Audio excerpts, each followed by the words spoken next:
بسم اللہ الرحمن الرحیم الباب السادس فی القصر، چھٹا باب قصر کے بیان میں۔ اس باب میں قصر سے متعلق گفتگو کی جائے گی۔ قصر کا معنی ہوتا ہے کسی چیز کو کسی دوسری چیز کے ساتھ مخصوص طریقے پر خاص کر دینا۔ کسی ایک چیز کو کسی دوسری چیز کے ساتھ مخصوص طریقے پر خاص کر دینا تو اسے قصر کہتے ہیں اور اسی کو حصر کہتے ہیں۔ جیسے کہیں کہ زید ہی آیا تو آنے کو خاص کیا گیا زید کے ساتھ۔ یا کوئی کام ہے، بہت سے تھے لڑکے، کیا کس نے؟ علی نے کیا، تو کہا جائے گا علی نے ہی کیا، صرف علی نے کیا۔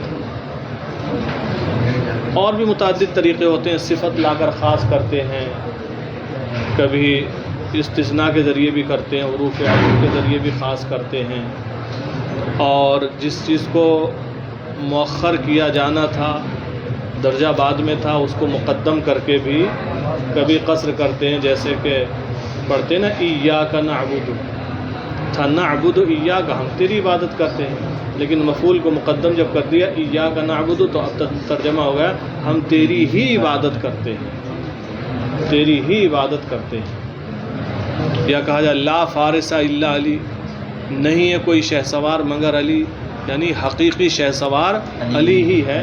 تو یہ سب حصر اور قصر والے طریقے ہیں خاص کرنے کے۔ تو بیان بڑا آسان ہے، آپ توجہ سے سنیں، دیکھیں ساری چیزیں لکھ کر بتا دی ہیں۔ چھٹا باب ہے قصر کے بیان میں۔ قصر کی تعریف کر رہے ہیں۔ القصر تخصیص شیء بشیء بطریق مخصوص۔ تخصیص کہتے ہیں مخصوص طریقے پر ایک چیز کو دوسری چیز کے ساتھ خاص کرنا، مخصوص طریقے پر ایک چیز کو دوسری چیز کے ساتھ خاص کرنا۔ اب یہ مخصوص طریقے کیا ہوں گے؟ کہیں نفی کے ذریعے خاص کریں گے، کہیں استثناء کے ذریعے خاص کریں گے، کبھی جس کا حق بعد میں تھا اسے مقدم کر کے، کئی طریقے ہیں آگے ذکر کر رہے ہیں۔ تو قصر کی تعریف ہوئی مخصوص طریقے پر ایک چیز کو کسی دوسری چیز کے ساتھ خاص کرنا۔ اب قصر کی یہاں سے تقسیم کر رہے ہیں۔ اولاً قصر کی دو قسمیں ہیں، قصر حقیقی اور قصر اضافی۔ وَيَنْقَسِمُ إِلَى حَقِيقِيٍّ وَإِضَافِيٍّ، اور قصر منقسم ہوتا ہے قصر حقیقی اور قصر اضافی کی طرف۔ حقیقی کی وضاحت کہ قصر حقیقی کسے کہیں گے؟ فالحقیقی ما کان الاختصاص فیہ بحسب الواقع والحقیقت، تو قصر حقیقی وہ ہے جس کے اندر اختصاص یعنی خاص کرنا ہو بحسب الواقع والحقیقہ، واقع اور حقیقت کے اعتبار سے، واقع اور حقیقت کے اعتبار، واقع جو واقع میں ہے اس کے مطابق، حقیقہ جو حقیقت میں ہے۔ تو قصر حقیقی کہتے ہیں جس کے اندر اختصاص ہو واقع اور حقیقت کے اعتبار سے، لا بحسب الاضافت الی شیء آخر، نہ کہ کسی دوسری چیز کی طرف اضافت کرتے ہوئے، کیونکہ اگر کسی دوسری چیز کی طرف اضافت کرتے ہوئے قصر ہوا تو یہ قصر حقیقی نہیں بلکہ قصر اضافی ہو جائے گا۔ تو یہ قصر حقیقی کی تعریف کی کہ قصر حقیقی وہ ہے جس میں اختصاص ہو واقع اور حقیقت کے اعتبار سے، نہ کہ کسی دوسری چیز کی طرف اضافت کرتے ہوئے۔ مثال نحو جیسے لا کاتبہ فی المدینۃ الا علی، شہر میں کوئی کاتب نہیں الا علی، علی کے سوا۔ جی لا کاتبہ فی المدینۃ الا علی، شہر میں علی کے سوا کوئی کاتب نہیں، تو یہاں پر قصر کر دیا کاتب ہونے کا علی کے ساتھ، کہ شہر میں کاتب ہے تو صرف علی ہے، اس کے علاوہ کوئی کاتب نہیں ہے۔ جیسے لا کاتبہ فی المدینۃ الا علی، جیسے کہ آپ یہ کہیں کہ شہر میں علی کے علاوہ کوئی کاتب نہیں ہے۔ یہ کب کہا جائے گا؟ اذا لم یکن غیرہ فیہا من الکتاب، جبکہ علی کے علاوہ شہر میں کوئی اور کاتب نہ ہو تب کہا جائے گا۔ والاضافی اور قصر اضافی کیا ہے؟ ما کان الاختصاص فیہ بحسب الاضافۃ الی شیء معین، جس کے اندر اختصاص ہو کسی شیء معین کی طرف اضافت کرتے ہوئے، یعنی خاص کیا گیا ہو شیء معین کی طرف اضافت کرتے ہوئے کہ یہ چیز اس کے ساتھ خاص ہے۔ والاضافی ما کان الاختصاص فیہ بحسب الاضافۃ الی شیء معین، اور قصر اضافی وہ ہے جس کے اندر اختصاص ہو کسی معین شے کی طرف اضافت کرتے ہوئے۔ مثال نحو ما علی الا قائم، علی نہیں ہے الا قائم مگر کھڑا ہوا، یعنی علی کھڑا ہوا ہی ہے، علی کھڑا ہوا ہی ہے۔ تو اب یہاں پر یہ قصر کیا گیا علی کے ساتھ کھڑے ہونے کا کہ علی کھڑا ہوا ہی ہے، یعنی بیٹھا ہوا نہیں ہے۔ تو یہاں پر قصر ہے نسبت کرتے ہوئے، اضافت کرتے ہوئے بیٹھنے کی طرف، یعنی علی کھڑا ہوا ہی ہے، بیٹھا ہوا نہیں ہے۔ لیکن علی سے ہر ایک صفت کا یہاں انتفا نہیں کیا گیا، مثلا عالم ہونے کا یا مالدار ہونے کا یا خوبصورت ہونے کا، ان ساری چیزوں کا یہاں سے ساری چیزوں کی نفی نہیں کی گئی۔ ہاں کھڑا ہی ہے، مطلب یہ کہ بیٹھا نہیں ہے۔ جیسے ما قائم، اچھا ما علی الا قائم، علی کھڑا ہی ہے، اے ان لہو صفت القیام، کہ اس کے لیے صفت قیام ثابت ہے، لا ان لہو صفت القیام، کہ اس کے لیے صفت قیام ثابت ہے، لا صفت القعود، نہ کہ صفت قعود۔ مطلب وہی ہے، صفت قیام ثابت ہے، کھڑا ہے، صفت قعود ثابت نہیں، یعنی بیٹھا نہیں ہے۔ اب جیسا کہ ہم نے ابھی ذکر کیا، یہاں پر قعود کی طرف نسبت کرتے ہوئے خاص کیا گیا ہے کہ کھڑا ہی ہے، یعنی بیٹھا نہیں ہے، اور ساری صفتوں کی یہاں نفی نہیں کی گئی۔ مثلا جیسے عالم ہے یا مالدار ہے یا اور بھی جو اوصاف ہیں ان کی نفی نہیں ہے، ان سے کوئی مطلب نہیں۔ وَلَيْسَ الْغَرْضُ نَفْيَ جَمِيعِ الصِّفَاتِ عَنْهُ مَا عَدَا صِفَةِ الْقِيَامِ، وَلَيْسَ الْغَرْضُ، اور غرض نہیں ہے، نفی جمیع صفات عنہ، علی سے تمام صفات کی نفی کرنا، علی سے دیگر تمام صفات کی نفی کرنا مقصد نہیں ہے، ما عدا صفت القیام، صفت قیام کے علاوہ، یعنی صفت قیام کے علاوہ تمام صفتوں کی نفی کرنا مقصد نہیں ہے۔ ہاں صفت قیام کے علاوہ صفت قعود کی نفی مقصود ہے کہ بیٹھا نہیں ہے، کھڑا ہے۔ تو یہاں تک یہ بیان ہو گیا قصر کی تعریف کی، پھر بتایا قصر کی دو قسمیں ہیں، قصر حقیقی اور قصر اضافی۔ اب یہاں سے بتا رہے ہیں وَكُلٌّ مِّنْهُمَا يَنْقَسِمُ إِلَىٰ قَصْرِ صِفَةٍ عَلَىٰ مَوْصُوفٍ، اور ان دونوں میں سے یعنی قصر حقیقی اور قصر اضافی میں سے ہر ایک قسم منقسم ہوتی ہے قصر صفت علی موصوف کی طرف اور قصر موصوف علی صفت کی طرف، جس کا ذکر آگے آ رہا ہے۔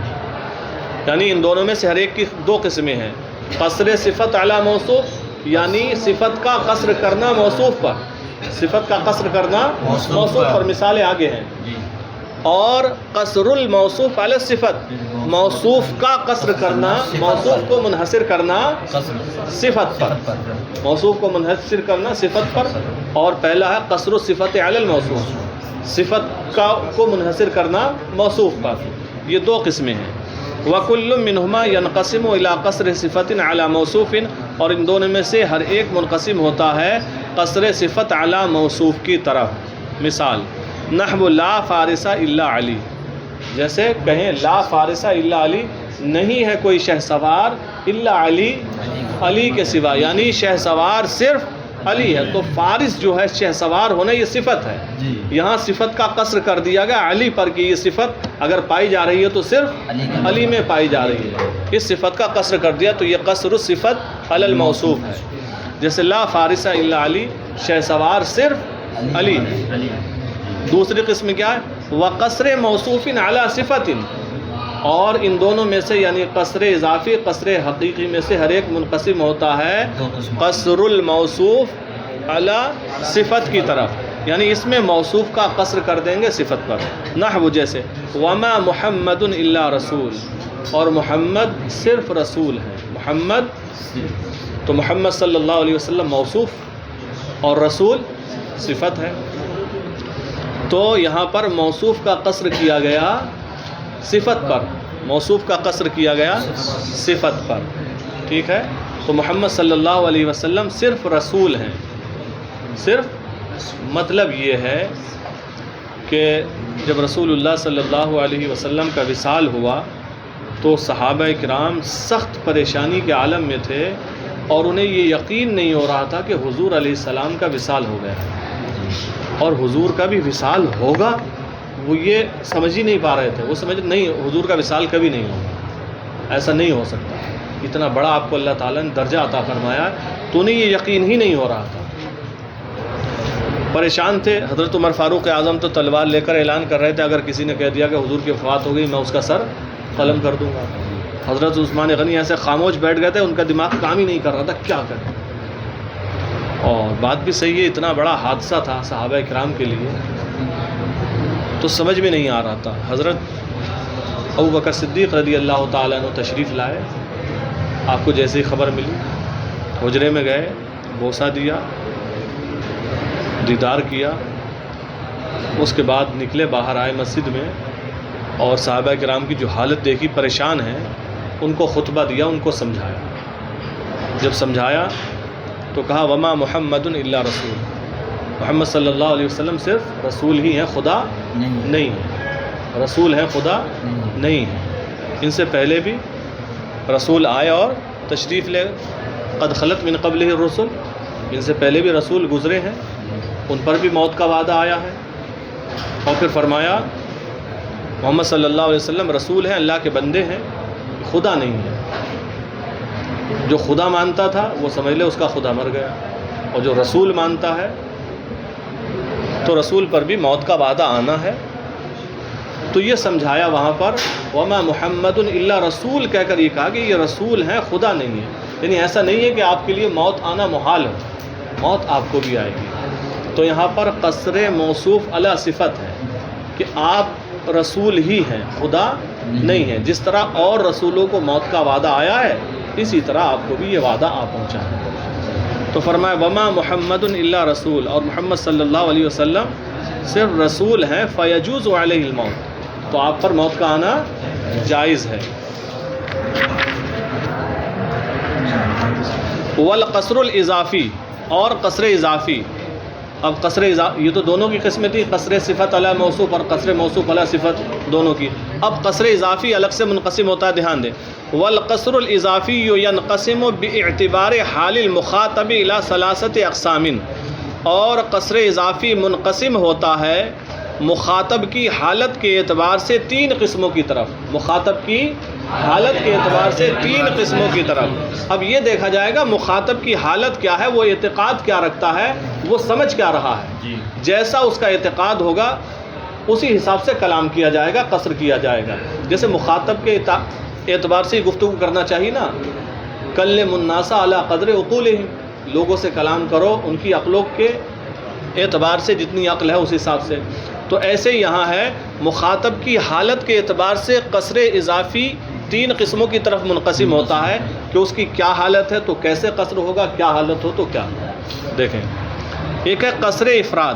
قصر افراد یہ کب ہوگا؟ اذا اعتقد المخاطب الشرکت، جب مخاطب شرکت کا اعتقاد رکھتا ہو.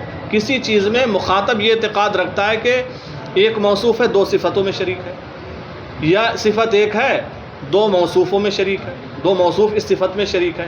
شرکت کا اعتقاد رکھتا ہے، حالانکہ ایسا ہے نہیں، شرکت ہے نہیں. اگر صفت ہے یا موصوف ہے تو ایک ہی صفت کے ساتھ خاص ہے، اور مخاطب اعتقاد رکھتا ہے شرکت کا، تو پھر ایسی صورت میں قصر افراد لایا جائے گا، وہاں قصر کیا جائے گا. جیسے لا فارسہ الا علی، لا فارسہ الا علی، شہ سوار صرف علی ہے. اب اگر وہ یہ اعتقاد رکھتا تھا کہ شہ سوار علی بھی ہے، کوئی اور بھی ہے، تو اس کو ختم کرنے کے لیے جو اعتقاد رکھتا ہے قصر افراد کریں گے. قصر و افراد ایک ہے. قصر افراد یہ کب ہوگا؟ اذا اعتقد المخاطب الشرکہ، جب مخاطب شرکت کا اعتقاد رکھتا ہو.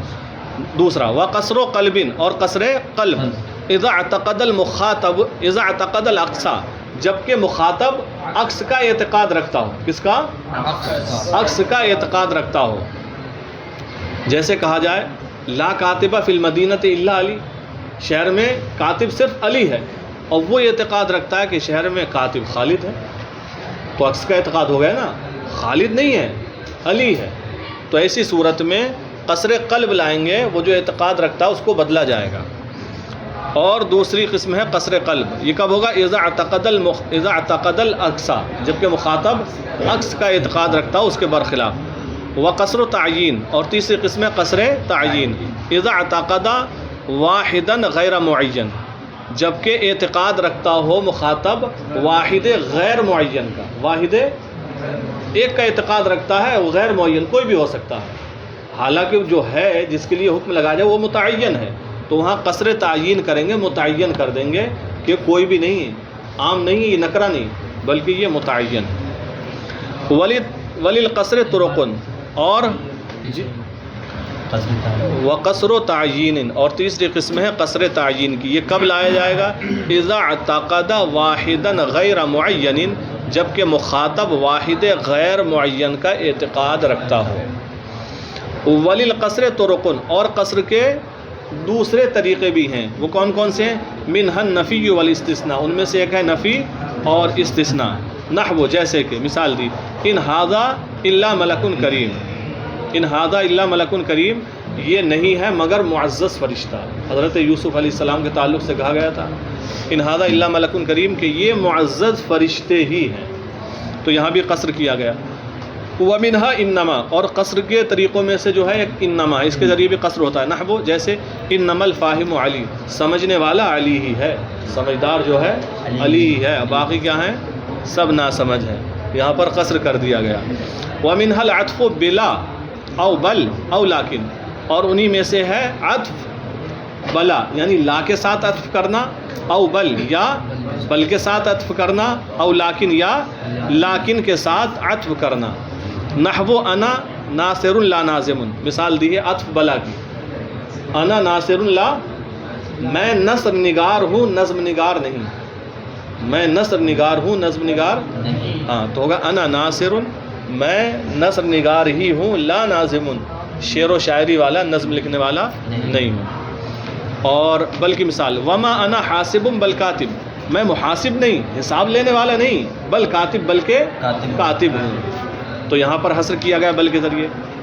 اور انہی میں سے ہے، لیکن کی مثال نہیں دی ہے، آپ لیکن کی مثال بھی بنا سکتے ہیں، کیونکہ یہ بھی اسی کی طرح ہوتا ہے، لیکن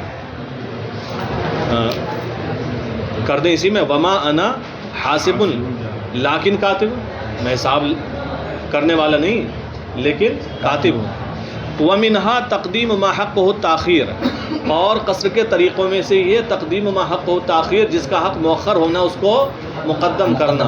نحو ایاک نعبد، جیسے کہ ہم تیری ہی عبادت کرتے، تو ایاک مفعول ہے، مفعول فعل فاعل کے بعد ہوتا ہے، یہاں اس کو مقدم کر دیا گیا، تو یہ بھی حصر کا فائدہ دے رہا ہے۔ بات سمجھ میں آ گئی؟ باقی وقت کی تنگی کی وجہ سے کچھ مثالیں ذکر نہیں کی گئیں، جیسے کہ یہ بتایا نا قصر اضافی منقسم ہوتا ہے مخاطب کی حالت کے اعتبار سے 3 قسموں کی طرف، باقی مثالیں آپ اس میں جو کتاب کے نیچے یہ حاشیہ شرح لگی ہے اس میں بھی دیکھ سکتے ہیں۔